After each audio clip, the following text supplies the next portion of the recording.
Literature is filled to the brim with horror monsters that have plagued our nightmares for many years, haunting the pages of our books and making us fear the bumps in the night. Now I'm talking about monstrous creatures from every type of literature here, not specifically horror novels. So these are the top 5 scariest horror monsters in literature. Let's jump in. Coming in at number 5 we have Pennywise the Clown. Now many will be surprised that Pennywise didn't make it further up on our list, but he's an obvious pick, so I had to pump him down a few points. It's what's right.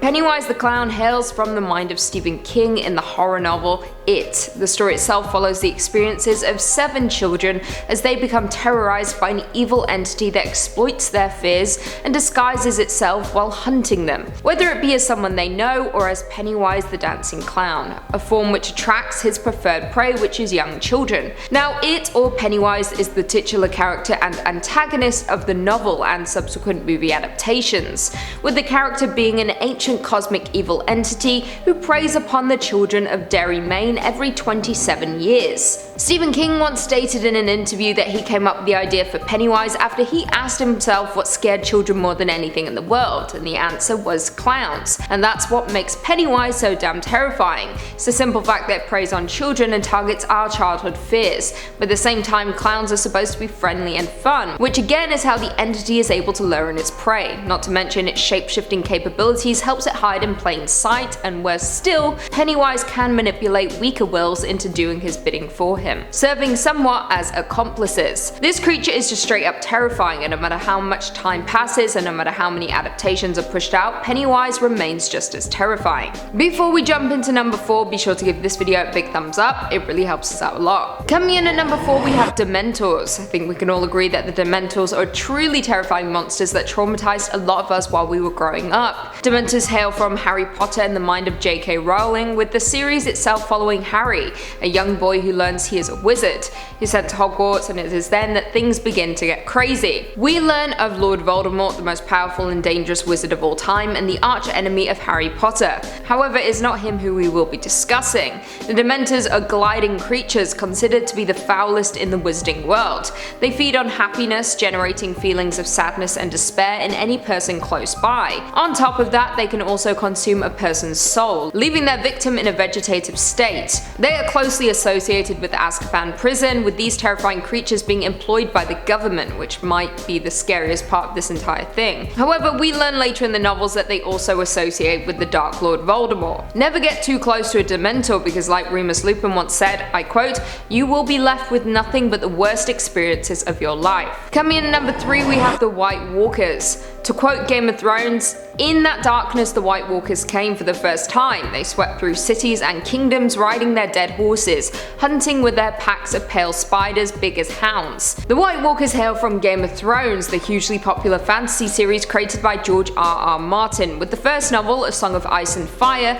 being published back in 1996. However, it was thanks to the HBO television series that the novels found a much larger audience. Now, Game of Thrones specifically follows 9 noble families who wage war against one another in order to gain control over the land of Westeros. However, there is another force beyond the wall that poses a much greater threat to humanity's existence: the White Walkers. Now, the White Walkers are an ancient race of formerly human ice creatures who came from the north of Westeros beyond the wall. After remaining hidden for many years, they returned, becoming the most feared creatures in all of Westeros, posing a threat to anything living. They are powerful creatures who possess magical powers related to ice and cold. They can freeze anything they touch. They possess superhuman strength and wield swords and spears made of ice crystals. However, their most powerful and feared ability is that they can reanimate the dead as their own personal servants. However, they do have weaknesses, just like everything in this world, with them being vulnerable to weapons made of dragonglass or Valyrian steel. Now, I don't want to give away any spoilers to those who haven't read the books or watched the show, but these monsters truly are to be feared. Coming in at number 2 we have the Nazgul.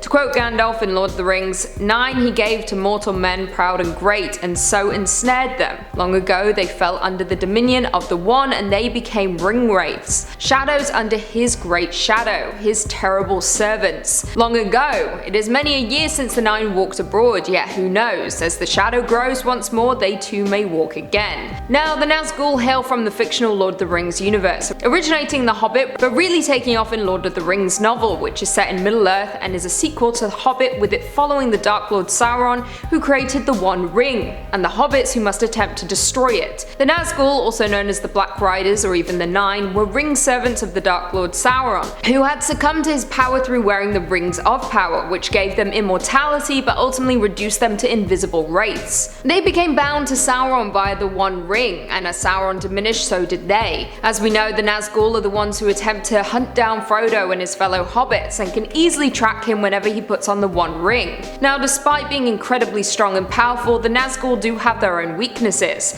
the primary being daylight itself, as well as fire seemingly. The Nazgul are truly terrifying simply because they want Frodo, and they will do absolutely anything necessary to stop him from destroying the ring. Not to mention they are men who are now faceless and soulless monsters, adding a whole new level of terror. And finally, in at number 1 we have The Woman in Black. Now, not only is the novel filled with dread and unease, but the subsequent movie adaptations were also incredibly effective, delivering the chills and terror of The Woman in Black. Published back in 1983 and written by Susan Hill, The Woman in Black tells the story of a mysterious spectre that haunts a small English town. A junior solicitor, Arthur Kipps, is summoned to Ilmarsh House, a gothic home surrounded by marshes and dense fog, a home that houses some dark secrets and even darker inhabitants, specifically the Woman in Black. Discovered to be Janet Drablow, she was the mother of a young boy, Nathaniel, who died in the marshes on the way to Ilmarsh House. And after Janet's death, she returned to haunt the home in the town of Crythan Gifford. It is said that if you catch a glimpse of the Woman in Black, a child will soon die. Now, the story does differ in different variations, whether it be the play or the subsequent movie adaptations,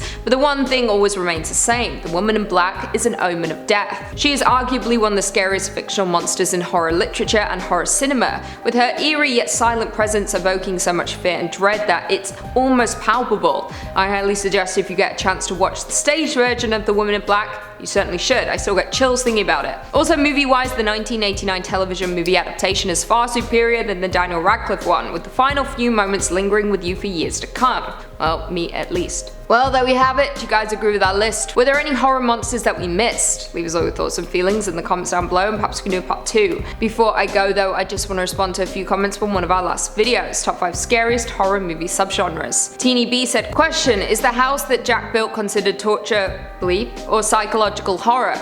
I would say it's a combination of both, but mostly torture, bleep. That's all I can say, because I can't say the word. But yeah, very good movie, very disturbing, all about violating the human body. The Unituber said, what have you done with Keegan? I don't know what he's doing with his life, so I don't know, can't answer that question. He's dead. Sandra Wheelbrenner said, found fiction is scary because in order to be found footage, all must die. Well, for the most part, all must die. But that's very true. The found footage often doesn't come with a found person, just dead people. Michael Kaywood said, can I please have a shout out from the Dark Queen? Yes, you can. There's your shout out, that's all you're gonna get. Jack McWilliams said, the bleeps are silly. Well, I didn't put them there myself. I didn't know they were gonna get bleeped, but now I should have known. I wouldn't have put a whole section about torture bleep. I would have put something else. It's not my fault. And on that note, if you haven't already, be sure to give this video a big thumbs up, and until next time, I'll see you later.